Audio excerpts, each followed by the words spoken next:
అందరికీ నమస్తే మాస్టర్స్. ముందుగా మనందరి గురువు గారైన బ్రహ్మర్షి పితామహ పత్రిజీ గారికి, వంశీ కిరణ్ మాస్టర్ గారికి, ప్రవీణ మేడం గారికి ఆత్మ ప్రణామాల్ని, కృతజ్ఞతల్ని తెలియజేసుకుందాం మాస్టర్స్. అలాగే ఆత్మ పరిశీలన బుక్ రచయిత అయిన టార్కం షరాడారియన్ గురువు గారికి కూడా ఆత్మ ప్రణామాల్ని చేసుకుంటున్నానండి. మనము 7వ చాప్టర్ ఆత్మ పరిశీలన నుండి 7వ చాప్టర్ సరికొత్త ప్రారంభం కోసం పరిశీలన చాప్టర్ చదువుకుంటున్నాం మాస్టర్స్. ఇందులో థర్డ్ పాయింట్ చదువుతున్నాను ఈరోజు. మనం మతాలు, సాంప్రదాయాలు, రాజకీయ భావజాలాల నియంత్రణ నుంచి స్వేచ్ఛను సృష్టించుకోవాలి. ఇలా చేయడం చాలా కష్టం, కానీ ఇలా చేయనంత కాలం మనకు సంకల్ప స్వేచ్ఛ ఉండదు.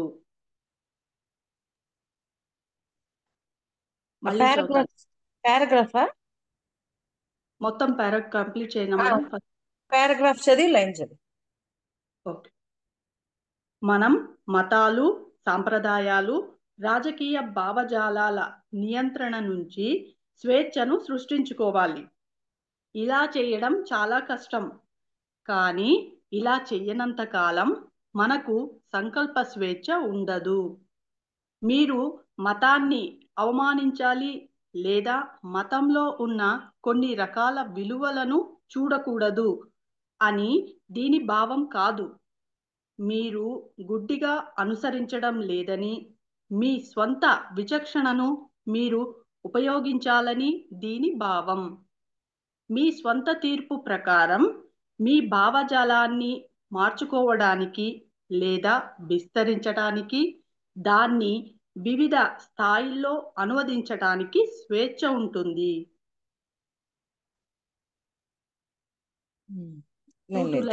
Madam, okay.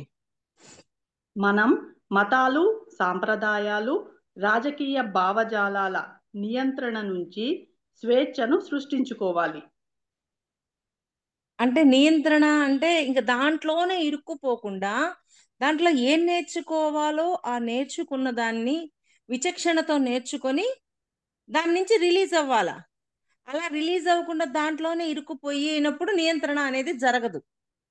దేంట్లోనైనా సరే మతాలు, రాజకీయాలు అవన్నీ ఏం చేస్తున్నాయి మనకి, రాజకీయాల్లోకి వెళ్ళారు, కొంచెం ఏదో దొరికాక ఇంకా ఉందాం అని కాకుండా ఈ రాజకీయాల్లోకి వచ్చినప్పుడు నేను ఎటువంటిది నేర్చుకోవాలి, రాజకీయాల ద్వారా నేను దేశానికి ఏ హెల్ప్ చేయగలుగుతాను, రాష్ట్రానికి ఏం హెల్ప్ చేయగలుగుతాను, ఇలాగ కొంత నేర్చుకొని బయటికి రాగలగాల. లేకపోతే నియంత్రణ అనేది ఉండదు, దాంట్లోనే ఇరుక్కుపోతాం. ఇలా చేయడం చాలా కష్టం, కానీ ఇలా చేయనంత కాలం మనకు సంకల్ప స్వేచ్ఛ ఉండదు. ఇలా చేయకపోతే సంకల్ప స్వేచ్ఛ ఉండదు. ఎందుకు ఉండదు? ఇంక దాంట్లో ఉన్నాక ఇంక దేని గురించి మనం సంకల్పం చేసుకుంటాం? ఇంక దేని గురించి సంకల్పం చేసుకోలేం కదా. అందుకని ఆ సంకల్ప స్వేచ్ఛ మనమే మిస్ చేసుకున్నాం. సంకల్ప స్వేచ్ఛ ఎవరో ఇవ్వరు, ఎవరో తీసేయరు. సంకల్ప స్వేచ్ఛలో మనం ఉండగలగాలి. ఆ సంకల్ప స్వేచ్ఛలో మనం ఉండలేకపోతున్నాము అంటే దానికి తగ్గట్టుగా మనం అక్కడ ఉండలేకపోతున్నాం, అంటే నియంత్రణ చెయ్యలేకపోతున్నాం. నియంత్రణ చేస్తే సంకల్ప స్వేచ్ఛ వస్తుంది, నియంత్రణ లేకపోతే సంకల్ప స్వేచ్ఛ మనమే కోల్పోతాం. మీరు మతాన్ని అవమానించాలి లేదా మతంలో ఉన్న కొన్ని రకాల విలువలను చూడకూడదు అని దీని భావం కాదు. తర్వాత లైన్ కూడా చదువు. మీరు గుడ్డిగా అనుసరించడం లేదని, మీ స్వంత విచక్షణను మీరు ఉపయోగించాలని దీని భావం. అంటే గుడ్డిగా అనుసరించకుండా మన విచక్షణను ఉపయోగించి అక్కడ ఏం నేర్చుకోవాలో అది నేర్చుకొని నియంత్రించుకోగలగాలి. నియంత్రణ అనేది ఉన్నప్పుడు సంకల్ప స్వేచ్ఛ ఉంటది, నియంత్రణ అనేది లేనప్పుడు మనం సంకల్ప స్వేచ్ఛని పలకలేము. ఎందుకని? ఇప్పుడు రాజకీయాల్లో ఉన్నారు, అలాగే రాజకీయాల్లోనే ఉన్నప్పుడు ఇంకొక విషయం గురించి తెలుసుకోవాలనే కుతూహలం ఎక్కడుంటది? ఆ కుతూహలం ఉండదు కదా. ఆ కుతూహలం ఉన్నప్పుడు ఆటోమేటిక్ గా మనం సంకల్పం పలుకుతాం. ఇప్పుడు కుతూహలమే లేనప్పుడు సంకల్పం ఎలా పలుకుతాం?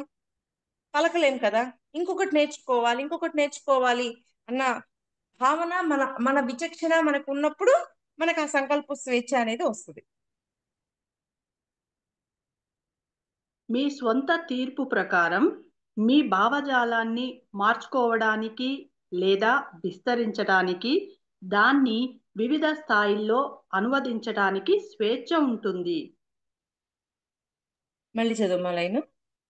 మేడం, మీ స్వంత తీర్పు ప్రకారం మీ భావజాలాన్ని మార్చుకోవడానికి లేదా విస్తరించడానికి, దాన్ని వివిధ స్థాయిల్లో అనువదించడానికి స్వేచ్ఛ ఉంటుంది. మీ సొంత తీర్పు, నేను అదే కదా అన్నాను. ఆ స్వేచ్ఛ సంకల్ప స్వేచ్ఛ ఉండాలి అంటే మనమే కారణం. సంకల్ప స్వేచ్ఛ లేకపోవడానికి మనమే కారణం. మీ సొంత తీర్పు అంటున్నారు. సొంతంగా మనముగా తీసుకునే తీర్పుని బట్టే మనం ముందుకు ఎదుగుతూ ఉంటాం. మన భావాలు కానీ ఇవన్నీ మారుతూ ఉంటాయి. అది అక్కడ చెప్తున్నారు, మీ సొంత తీర్పు అని చెప్తున్నారు. ఆ పదం ఇంపార్టెంట్. కొన్నిసార్లు ప్రజలు తాము చేరిన కూటములు, రాజకీయ పక్షాలు, చర్చీలు లేదా సంస్థల ప్రయోజనాల్లో పూర్తిగా లీనమైపోయి తమ సంకల్ప స్వేచ్ఛను కోల్పోతారు. ఏంటి పూర్తిగా? కొన్నిసార్లు ప్రజలు తాము చేరిన కూటములు, రాజకీయ పక్షాలు, చర్చీలు లేదా సంస్థల ప్రయోజనాల్లో పూర్తిగా లీనమైపోయి తమ సంకల్ప స్వేచ్ఛను కోల్పోతారు. ముందు చెప్పింది అదే కదా. నేను దాంట్లో ఇరుక్కుపోతే సంకల్ప స్వేచ్ఛ పోవడానికి కారణం ఎవరు? మనమే. ఇప్పుడు అక్కడ భోగం అందించబడింది అనుకోండి, ఒక మాట అంటారు, భోగం ఎప్పుడైతే అందించబడిందో ఆ భోగాన్నే కావాలి అనే వ్యామోహంలో ఉన్నాము అనుకోండి, ఒక రకంగా అక్కడ ఇరుక్కుపోతాం. అప్పుడు నియంత్రణ అనేది మనకి జరగదు. మరి మనకు నియంత్రణ అనేది జరగాలి అంటే ఎప్పుడు భూమి మీద నేర్చుకోవడానికి వచ్చాను, నా విచక్షణతో ఇక్కడ ఏం నేర్చుకోవాలో నేర్చుకున్నాను, ఇంకొకటి ఏం నేర్చుకోవాలి మాస్టర్స్, నెక్స్ట్ స్టెప్ నేనేం నేర్చుకోవాలో నాకు చూపించండి అని మన మన లోపల మన అవగాహన పెరిగే కొద్దీ మనకి మారిపోతూ ఉంటుంది. ఇక్కడ చెప్పారు, తీర్పు మీకు మీరే ఇచ్చుకుంటున్నారు. మీ సంకల్ప స్వేచ్ఛని మీరే ముందుకు తీసుకెళ్లడం మీరే, వద్దనుకొని అక్కడికి ఆపేయడం అనేది మీరే. మీ విచక్షణను బట్టి ఇక్కడ జరుగుతుంది అని చెప్తున్నారు. ఒకసారి కొన్ని రకాల ప్రమాణాలకు కట్టుబడిన తర్వాత మీ సంకల్ప స్వేచ్ఛను నిలిపి ఉంచుకోవడం చాలా కష్టం.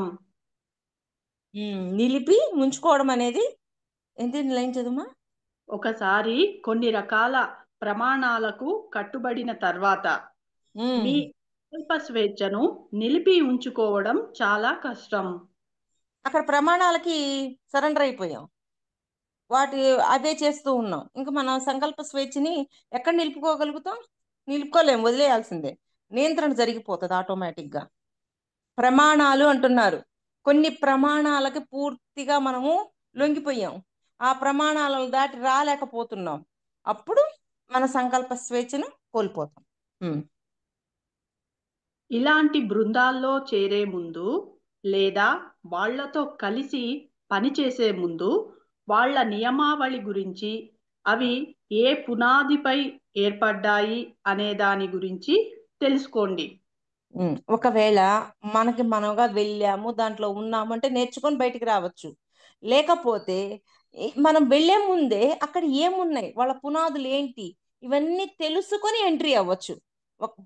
బై మిస్టేక్ మనం ఎంట్రీ అయిపోయాం, ఎంట్రీ అయిపోయాక నేర్చుకొని బయటికి రావచ్చు.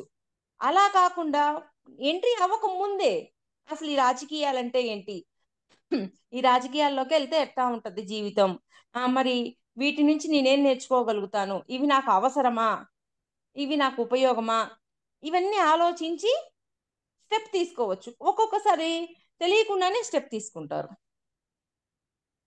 ఈ మధ్య ఒక ఆవిడ వచ్చింది, వాళ్ళ హస్బెండ్ నువ్వు రాజకీయాల్లోకి రావాల్సిందే అని చెప్పి చాలా చెప్తున్నాడు. ఆవిడ మాత్రం ససేమరా, నేను అడుగు కాదు, కాలు కాదు, వేలు కూడా పెట్టను, నాకు సంబంధం లేదు అని చెప్పింది. అంటే తనకి ముందే వీటన్నిటి గురించి అవగాహన ఉందన్నమాట. అందుకని ఏం చేసింది ఆవిడ, నేను నో ఎంట్రీ అని చెప్పేసి నేను అసలు ఎంట్రీ అవ్వను అని చెప్పి స్ట్రాంగ్గా నిలబడిపోయింది. కొంతమంది ఒకవేళ నేర్చుకోవాలనే కోణం ఉన్నా కూడా ఎంట్రీ అవుతారు. అలాగా ఎవరికి వాళ్ళే ఇచ్చుకుండే తీర్పు అని చెప్తున్నారు వాళ్ళు, టార్కం గారు. ఆ నియమాలు ప్రజల సంకల్ప స్వేచ్ఛను ఆటంకపరచకుండా ఉండి వాటి వ్యక్తీకరణలు ప్రగతిశీలంగా ఉన్నట్లయితే కనుక అలాంటి బృందాల్లో చేరడం సురక్షితమే అనుకోవచ్చు.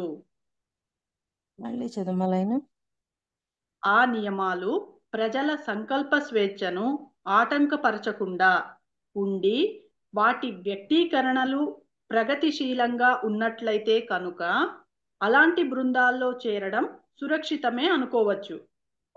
అది వాళ్ళ సంకల్ప స్వేచ్ఛకి ఏ నియంత్రణ ఉండదు.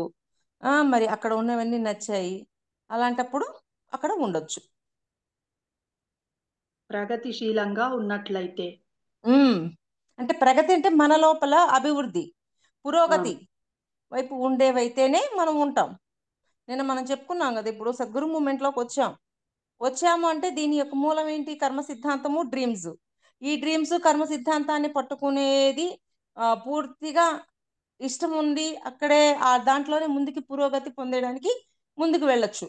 లేదా నాకు ఇది కాదు, నేను ఇంకొకటి కావాలని కూడా ఇప్పుడు బయటికి వెళ్ళిపోవచ్చు.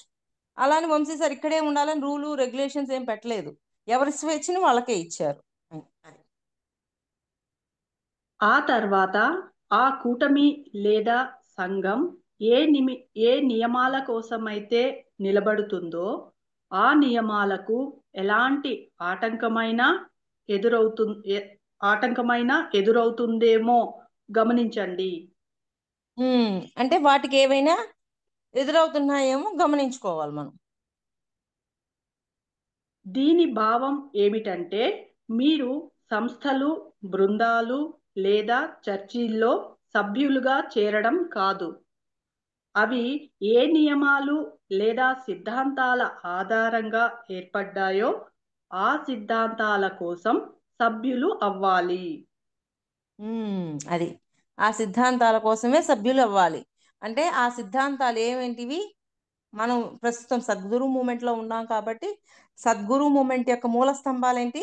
కర్మ సిద్ధాంతము, డ్రీమ్స్.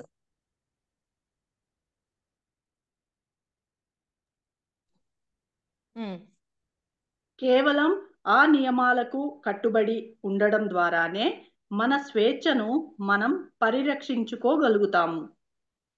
అంటే వాటిలో ఉండి మన స్వేచ్ఛను మనం పరిరక్షించుకోగలుగుతాం. ఎందుకంటే ఆ సిద్ధాంతాల్లో ఉన్నప్పుడు మనం పూర్తిగా వాటినే ఫాలో అవుతూ ఉంటాం కాబట్టి ఎవరు ఇక్కడ కండిషన్స్ పెట్టరు కాబట్టి సిద్ధాంతాన్ని పట్టుకున్నప్పుడు మనకి ఎప్పుడు స్వేచ్ఛ అనేది ఉంటుంది. అది అందుకే మూలమైన నియమాలు, సిద్ధాంతాలు వీటిని పట్టుకోండి అని చెప్తున్నారు. ఈ పేర మళ్ళీ చదువునా మేడం? ఆ తర్వాత ఆ కూటమి లేదా సంఘం ఏ నియమాల కోసమైతే నిలబడుతుందో ఆ నియమాలకు ఎలాంటి ఆటంకమైనా ఎదురవుతుందేమో గమనించండి. దీని భావం ఏమిటంటే మీరు సంస్థలు, బృందాలు లేదా చర్చిల్లో సభ్యులుగా చేరడం కాదు, అవి ఏ నియమాలు లేదా సిద్ధాంతాల ఆధారంగా ఏర్పడ్డాయో ఆ సిద్ధాంతాల కోసం సభ్యులు అవ్వాలి. ఆ సిద్ధాంతాల కోసమే సభ్యులు అవ్వాలి. లాస్ట్ లైన్ మళ్ళీ చదువుమా. మేడం, దీని భావం ఏమిటంటే మీరు సంస్థలు, బృందాలు లేదా చర్చిల్లో సభ్యులుగా చేరడం కాదు, అవి ఏ నియమాలు లేదా సిద్ధాంతాల ఆధారంగా ఏర్పడ్డాయో ఆ సిద్ధాంతాల కోసం సభ్యులు అవ్వాలి. చూడండి, పాయింట్ అర్థం చేసుకోండి. అక్కడ ఉన్న సిద్ధాంతాలు, నియమాల కోసమే సభ్యులం అయ్యాం, అలా ఉండగలగాలి. ఇప్పుడు కర్మ సిద్ధాంతము అనగానే ఏం గుర్తొస్తుంది? నా వాస్తవానికి నేనే సృష్టికర్తని అనేది గుర్తొస్తుందా లేదా? అలాగా నా ఎటువంటిది జరిగినా మన ముందు ఫస్ట్ మన వైపే చూసుకుంటాం. ఏంటి? నా వాస్తవానికి నేనే సృష్టికర్తను కదా అంటే ఇక్కడ నా ముందు ఒక విమర్శించేవాడు, ఒక తిట్టేవాడు, ఒక పొగిడేవాడు, ఒక యుద్ధము జరుగుతూ ఉంది అంటే ఆ వాస్తవానికి నేనే సృష్టికర్తని. మరి ఈ వాస్తవం ఎందుకు సృష్టించాను అని తిరిగి చూడడం లేదు. ఎప్పుడైతే ఈ వాస్తవం ఎందుకు సృష్టించానని తిరిగి చూసినప్పుడు ఏం చేస్తాము? అక్కడ ఏం నేర్చుకోవాలో అది నేర్చుకోగలుగుతాం. కానీ తిరిగి చూడనప్పుడు ఏమవుతుంది? మన మీద అనుకోము, ఎదుటివాడి మీద, నువ్వు కదరా ఈ పని చేసావు, నువ్వు కదరా ఈ పని చేసావు అని చెప్పి వాళ్ళ మీద చూపిస్తాం. అది నా వాస్తవానికి నేనే సృష్టికర్తను అనేది కర్మ సిద్ధాంతం యొక్క మూలం. మరి డ్రీమ్స్ పట్టుకోవడం ద్వారా మన అంతర్గుణాలని మనం మార్చుకోవచ్చు. మన అంతరంగంలో ఎటువంటి గుణాలు ఉన్నాయి, జీవుడుగా మనం బయట మార్చుకున్నాం. మరి జీవాత్మలో కూడా అదే జ్ఞానం ఉందా లేదా? జీవాత్మలో కూడా మనం అటువంటి పరిస్థితి వచ్చినప్పుడు మనము ఆ జ్ఞానాన్ని అక్కడ ఇంప్లిమెంట్ చేస్తున్నామా లేదా అనేది మనకి టెస్ట్లు పెట్టి మాస్టర్స్ మనకు చూపిస్తున్నారు. అలాగా సద్గురు మూమెంట్ యొక్క మూల స్తంభాలు ఏంటి? కర్మ సిద్ధాంతము, డ్రీమ్స్. తర్వాత చెప్పు. కేవలం ఆ నియమాలకు కట్టుబడి ఉండడం ద్వారానే మన స్వేచ్ఛను మనం పరిరక్షించుకోగలుగుతాము. ఆ నియమాలకి ఉదాహరణకు చర్చి అనేది ప్రార్థన కోసం, ధర్మాలను పెంపొందించడం కోసం ఏర్పాటవుతుంది. ఒకవేళ ఆ చర్చి తన నాయకత్వం వలన రాజకీయంగా మారి మీరు రాజకీయంగా దాన్ని సమర్థించాలని కోరితే కనుక అది తన సిద్ధాంతాల ప్రకారం పనిచేయడం లేదని, కొన్ని స్వార్థ శక్తుల ద్వారా దుర్వినియోగం అవుతోందని మీరు గ్రహించగలుగుతారు. అది బాగా అర్థం చేసుకోవాలి. అప్పుడు అక్కడ పరిస్థితులన్నీ ఇలా ఉన్నాయి అంటే వాళ్ళ యొక్క స్వార్థం ఎంట్రీ అయ్యిందని. స్వార్థ శక్తుల కూటమిలో మీరు సభ్యులుగా చేరితే కనుక మీ స్వేచ్ఛను మీరు కోల్పోతారు. స్వార్థ శక్తుల కూటమిలో మనం చేరామే అనుకోండి, నియమాలని సిద్ధాంతాలని వదిలేసేసి మనం కూడా అట్లాగే అయిపోయాం అనుకోండి, అప్పుడు ఏమవుతుంది చదువు? స్వార్థ శక్తుల కూటమిలో మీరు సభ్యులుగా చేరితే కనుక మీ స్వేచ్ఛను మీరు కోల్పోతారు. ఇప్పుడు ఇందాక మనం ఏమనుకున్నాం? నియమాల మీద వాటి మీద ఉండి వాటిని విచక్షణతో ఆలోచించి నేర్చుకొని బయటికి వచ్చే స్వేచ్ఛ ఉంటుంది. కానీ స్వార్థ శక్తుల్లో కూటముల్లో చేరిపోయినప్పుడు సంకల్ప స్వేచ్ఛ పోయింది, అన్నీ పోయినాయి, ఇంకా అక్కడే ఉండిపోయాం, ఇరుక్కుపోయాం. మనకి ఇంకా నియంత్రణ అనేది లేదు.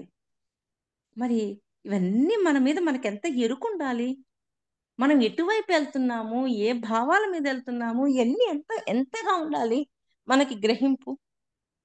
ఉండాలా వద్దా? అది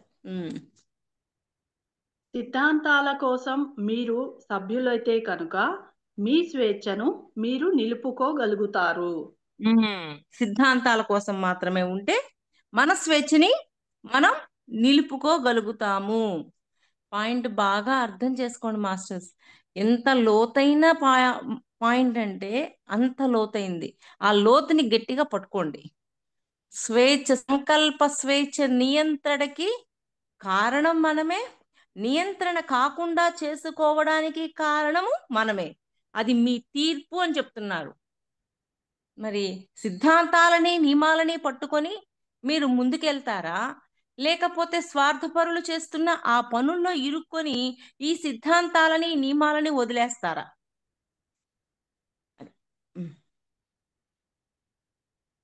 నవీన యుగంలో బృందాలు అనేవి దివ్య ప్రణాళికకు తోడ్పడడం కోసం ఏర్పడాలి. నవీన యుగంలో బృందాలు అనేవి దివ్య ప్రణాళికకు తోడ్పడడం కోసం ఏర్పడాలి. ఇప్పటి రోజుల్లో మళ్ళీ చదువు మా పాయింట్. నవీన యుగంలో బృందాలు అనేవి దివ్య ప్రణాళికకు తోడ్పడడం కోసం ఏర్పడాలి. అంటే ఈ నవీన యుగంలో ఆ ప్రణాళికలన్నీ దివ్యత్వం వైపు నడిపించే విధంగానే ఉండాలి అని చెప్తున్నారు. ఆ ప్రణాళికలు ఎలా ఉండాలి? మనల్ని దివ్యత్వం వైపు నడిపించే విధంగానే ఉండాలి. దివ్య ప్రణాళికలో భాగంగా ఆ సంస్థ చేసే పనికి తోడ్పడగలిగితే కనుక మనం ఆ సంస్థ లేదా బృందాల్లో చేరాలి. అది ఆ ప్రణాళికల్లో హెల్ప్ చేసే పని అయితే మనం పోవాలి, కాకపోతే గమ్ముగా ఉండాలి. మళ్ళీ అక్కడికి మన పోయి స్వార్థ ప్రయోజనాల కోసం చేసుకున్నామంటే మళ్ళీ మారిపోతుంది. మనం నాయకత్వం ద్వారా లేదా వివిధ రకాల వ్యక్తిగత ప్రయోజనాల ద్వారా ప్రభావితం కాకుండా దివ్య ప్రణాళికను నెరవేర్చే ప్రభావాలనే అనుమతించాలి. ఆ విధంగా సంకల్ప స్వేచ్ఛకు ఆటంకం ఎదురవ్వదు. 2 లైన్లు మళ్ళీ చదవమ్మా. మేడం, మనం నాయకత్వం ద్వారా లేదా వివిధ రకాల వ్యక్తిగత ప్రయోజనాల ద్వారా ప్రభావితం కాకుండా దివ్య ఒక నిమిషం. అంటే నాయకత్వం కోసము వ్యక్తిగత ప్రయోజనాలు.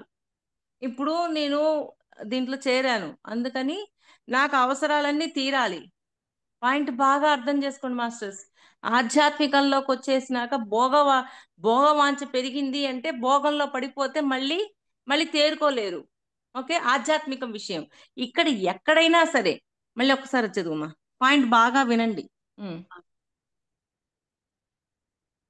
దివ్య ప్రణాళికలో భాగంగా ఆ సంస్థ చేసే పనికి తోడ్పడగలిగితే కనుక మనం ఆ సంస్థ లేదా బృందాల్లో చేరాలి.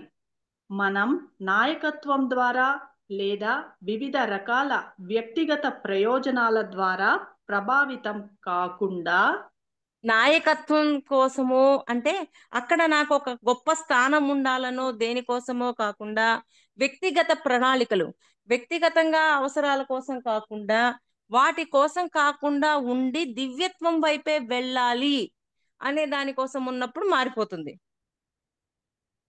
నాయకత్వం అంటే నాకు ఈ స్థానం ఇవ్వలేదు, మళ్ళీ ఈ గ్రూప్ నుంచి నేను ఎక్కడ వెళ్ళిపోతానో, లెఫ్ట్ అయిపోతానో, ఈ గ్రూప్ లో మళ్ళీ వేరే వాళ్ళకి వస్తుందేమో ఈ పాత్ర, ఇప్పుడు మళ్ళీ ఈ గ్రూప్ని ఎలా చేయాలి అలా చేయాలి అని అంటే క్లాసులు చెప్పించడం, వృద్ధి చెందించడం ఓకే, నేను ఇక్కడే ఉండిపోవాలి, వెనకోడికి అవకాశం ఇవ్వకూడదు అనే భావాలు కూడా ఉండకూడదు. అలాగా దానికోసము వ్యక్తిగతం కోసం వీటిని ఉపయోగించుకున్నప్పుడు దివ్యత్వం వైపు ప్రయాణం చేయలేము. ఆ 2 లైన్స్ మళ్ళీ చదువు. మేడం, మనం దివ్య ప్రణాళికలో భాగంగా ఆ సంస్థ చేసే పనికి తోడ్పడగలిగితే కనుక మనం ఆ సంస్థ లేదా బృందాల్లో చేరాలి. మనం నాయకత్వం ద్వారా లేదా వివిధ రకాల వ్యక్తిగత ప్రయోజనాల ద్వారా ప్రభావితం కాకుండా దివ్య ప్రణాళికను నెరవేర్చే ప్రభావాలనే అనుమతించాలి. దివ్య ప్రణాళికలకు సంబంధించిన వాటినే అనుమతించాలి. తర్వాత ఆ విధంగా సంకల్ప స్వేచ్ఛకు ఆటంకం ఎదురవ్వదు. ఉదాహరణకు పర్యావరణ పరిరక్షణను ప్రోత్సహించడానికి ఒక బృందం ఏర్పడింది. ఒకవేళ ఆ లక్ష్యాన్ని రాజకీయ, మత లేదా జాతిపరమైన స్వార్థ ప్రయోజనాల కోసం ఓ ముసుగులా వాడుకుంటే కనుక అప్పుడు మీరు అదే బృందంలో కొనసాగితే కనుక మీ సంకల్ప స్వేచ్ఛను కోల్పోతారు. మళ్ళీ ఉదాహరణకు పర్యావరణ పరిరక్షణను ప్రోత్సహించడానికి ఒక బృందం ఏర్పడింది. పర్యావరణ రక్షణ కోసం ప్రోత్సహించడం కోసం ఒక బృందం, అంటే ప్రకృతిని కాపాడాలి అని ఒక బృందం తయారైంది. ఒకవేళ ఈ లక్ష్యాన్ని రాజకీయ, మత లేదా జాతిపరమైన స్వార్థ ప్రయోజనాల కోసం ఓ ముసుగులా వాడుకుంటే కనుక అప్పుడు మీరు అదే బృందంలో కొనసాగితే కనుక మీ సంకల్ప స్వేచ్ఛను కోల్పోతారు. అంతే కదా, ఇంక అయిపోయింది కదా, స్వార్థ ప్రయోజనాల్లో కుండి ఇరుక్కుపోయాం, ఇంకా సంకల్ప స్వేచ్ఛ నా పొంది ఇంకేం లేదు ఆడ. దాన్ని నియంత్రించడం అనేది మన వల్ల కాదు. ఎంతగా పాయింట్ బాగా అర్థం చేసుకోండి మాస్టర్స్. అర్థమైతే మన జీవితం దివ్యత్వం వైపే పోతుంది. ప్రాపంచిక విషయాల పట్ల తృప్తితో ఉండాలి అని చెప్తాను. అంటే బాబా అంటారు, నా భక్తుల ఇంట లేమి అను శబ్దం పొడచూపదు అంటారు. అంటే ఏంటి? ఇప్పుడు మన మన ఇంట్లో ఉండడానికి ఇల్లు, కట్టుకోవడానికి బట్ట, తినడానికి తిండి, ఇవన్నీ అంటే భూమి మీద దేహంతో ఉన్నాం కాబట్టి అవసరాలు, నీడ్స్ ఉన్నంత వరకు ఉండి తృప్తితో ఉన్నప్పుడు ఆటోమేటిక్ గా దివ్యత్వం వైపు ప్రయాణం చేయాలి అనేది మనం పెంచుకోవాలి. అలా కాదు, వీటి పట్ల తృప్తే లేనప్పుడు మనం దివ్యత్వం వైపు వెళ్ళలేము. వాటి కోసమే పరిగెడుతుంటాం, వాటి కోసమే పరుగులు తీస్తుంటాం. ఎంతసేపటికి నాకు డబ్బులు లేవు నా ఇంట్లో, కానీ నేను గుణాలలో ఇరుక్కోకుండా, దుర్గుణాల్లో ఇరుక్కోకుండా, సద్గుణాల్లో ఉంటూ దివ్యత్వం వైపు వెళ్ళాలి అని ఎవరికైతే పూర్తిగా తపన, తృష్ణ ఉంటాయో వాళ్ళకి ప్రాపంచిక విషయాల పట్ల తృప్తి ఉంటుంది. లేకపోతే తృప్తి అనేదే ఉండదు. ఇప్పుడు అనొచ్చు, మరి పిల్లల చదువుల కోసం అంత కావాలి, ఇంత కావాలి. వాళ్ళ ప్రణాళిక లెక్కల్లో ఏది ఉందో అది జరిగి తీరుతుంది. మనం కూడా ఇంకా తపన పడి వాళ్ళ మీద ఇంకెంతసేపటికి వాళ్ళ కర్మ లెక్కలు, వాళ్ళ ప్రణాళికలు వాళ్ళకు ఉన్నాయి కదా, వాళ్ళ లెక్కల ప్రకారం జరుగుతుంది తప్పకుండా. అలాగని మనం అనుకున్నందువల్ల జరుగుద్ది అని లేదు, మనం అనుకోకుండా ఉన్నందువల్ల ఆగిపోయేది లేదు. అందువల్ల వాళ్ళకి ఎంతవరకు చేయగలగాలో అంతవరకు చేసి మన ప్రయాణం దివ్యత్వం వైపే చేయాలి. అలాగా మనం ఆ దివ్యత్వం వైపు ప్రయాణం చేస్తున్నామా లేదా అనేది ఎవరికి వారే గమనించుకోవాలి. ఓకే. మన మీద బలవంతంగా రుద్దబడి మన గురించి మనం ఆలోచించుకోలేని పరిస్థితిని కల్పించే మతాలు, సాంప్రదాయాలు లేదా సిద్ధాంతాలు మన సంకల్ప శక్తిని మన నుంచి దూరం చేసి మనల్ని మతోన్మాదులుగా తయారు చేస్తాయి. మరి అంతే కదా, దేంట్లో ఉంటే దానికి తగ్గట్టుగా మనం మన వ్యామోహంలో ఇరుక్కుపోయి దానికి తగ్గట్టుగా ప్రవర్తిస్తూ మూలాలైన నియమాలు, సిద్ధాంతాలని మర్చిపోయి ప్రవర్తిస్తూ ఉంటాం. మన స్వార్థంలో ఇరక్కపోతాం. అప్పుడు మన సంకల్ప స్వేచ్ఛ పాయే. మళ్ళీ చదువునా మేడం? ఇంకా అవసరం లేదులే. Okay madam. నిరంకుశత్వం అనేది మతోన్మాద శక్తి. అది మానవాళి పరిణామ మార్గంలో అడ్డుపడుతుంది. మానవాళి పరిణామ మార్గంలో అడ్డుపడుతుంది. మీపై బలవంతంగా లేదా లౌక్యంగా తమ భావజాలాన్ని, ఆలోచనలను, ప్రణాళికలను రుద్దడానికి ప్రయత్నించే వ్యక్తులు, బృందాలు లేదా సంస్థల పట్ల అప్రమత్తంగా ఉండండి. మళ్ళీ చదవమ్మా ఈ లైను. మీపై బలవంతంగా లేదా లౌక్యంగా తమ భావజాలాన్ని, ఆలోచనలను, ప్రణాళికలను రుద్దడానికి ప్రయత్నించే వ్యక్తులు, బృందాలు లేదా సంస్థల పట్ల అప్రమత్తంగా ఉండండి.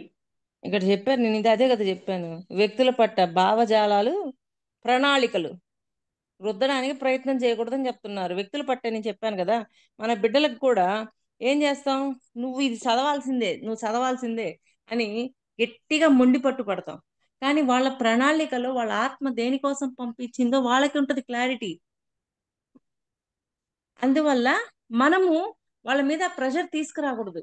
కొంచెం వాళ్ళకై వాళ్ళు ఆలోచించుకునే అంటే టైంని మనం ఇవ్వాలా. ఇవ్వకుండా నువ్వు ఇది చదివేయాలా, నువ్వు ఇది రాసేయాలి, ఇది చేసేయాలి, అది చేసే, అవన్నీ మన కోరికలు మన బిడ్డల మీద రుద్దితే ఎట్లా?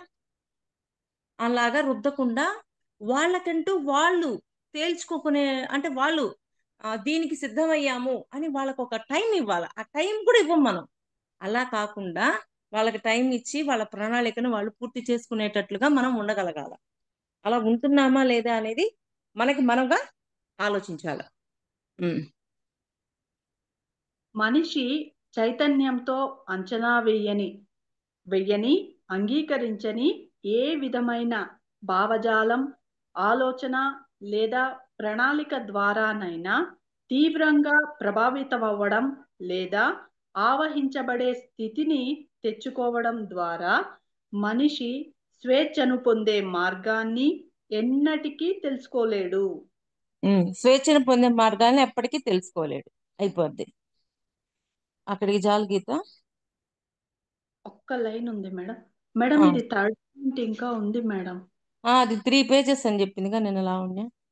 రేపు మళ్ళీ హాఫ్ చదువుతాంలే. Okay madam. బలవంతంగా విధించడం అనేది సరికాని ఉద్దేశాలను సూచిస్తుంది.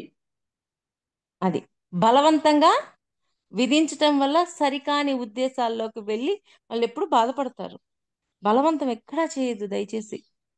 వాళ్ళ విచక్షణకి వాళ్ళకి పదును పెట్టుకునే అవకాశం ఇవ్వాలి. వాళ్ళ ప్రణాళికను వాళ్ళు పూర్తి చేసుకునే అవకాశం మనం ఇవ్వాలి. ఉమ్. మేడం ఒక్క పేజ్ ఉంది. ఆ, మళ్ళీ రేపు చదువుకుందాం.